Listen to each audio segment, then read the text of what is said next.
DDL అంటే data definition language. So, దీంట్లో main important commands వచ్చేసి క్రియేట్, ఆల్టర్, డ్రాప్. సో, ఇవి ఏంటనేది మనం కోడ్ చేసేటప్పుడు చూద్దాం. ఫస్ట్ అయితే మీరు దీన్ని గుర్తుపెట్టుకోండి, అది ఎక్కడైనా రాసుకోండి. And DML data manipulation language. So, దీంట్లో వచ్చేసి ఇన్సర్ట్, అప్డేట్, డిలీట్ అనేవి మెయిన్ 3 కమాండ్స్ అనమాట. అండ్ డిక్యూఎల్ అంటే సెలెక్ట్ అనేది ఒక మెయిన్ ఇంపార్టెంట్ పవర్ఫుల్ కమాండ్ అనమాట. సో, మీరు ఏ డేటా బయటికి తేవాలన్నా సెలెక్ట్ అనే కమాండ్తోనే బయటికి తెస్తారు. అండ్ మనము డేటాబేస్‌లో మనకు కావాల్సిన డేటా ఎలా తెచ్చుకోవాలనేది ఇప్పుడు చూద్దాం. సో, సెలెక్ట్ అనే కమాండ్ నుంచి మనం స్టార్ట్ చేద్దాం. అంటే డీక్యూఎల్ నుంచి మనం స్టార్ట్ చేద్దాం.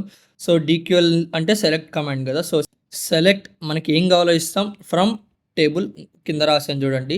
సెలెక్ట్ స్టార్ అంటే మీకు డేటాలో ఉన్న ప్రతి రో, ప్రతి కాలమ్ కావాలని అర్థం అనమాట.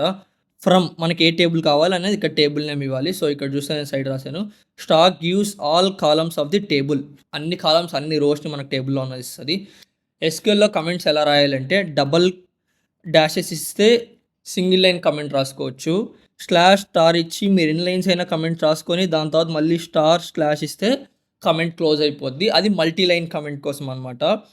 ఇప్పుడు నా దగ్గర ఒక టేబుల్ ఉందనుకోండి, ఆర్డర్స్ అనేవి. నేను దాంట్లో నుంచి ప్రతి రో, ప్రతి కాలమ్ అవుట్‌పుట్‌గా నేను తెచ్చుకోవాలనుకుంటున్నాను అనుకోండి. So, select star from orders అని పెట్టాలి. లాస్ట్‌లో సెమికాలన్ ఇవ్వాలి. అంటే అప్పటికి ఆ స్టేట్మెంట్ ఎండ్ అయినట్టు అనమాట. అంటే మీకు కావాల్సిన సెలెక్ట్ స్టేట్మెంట్ ఎండ్ అయినట్టు. అండ్ మనం ఈ కమాండ్ రాసిన తర్వాత మనకి ఆర్డర్స్ టేబుల్ మొత్తం ప్రింట్ అవుతదనమాట.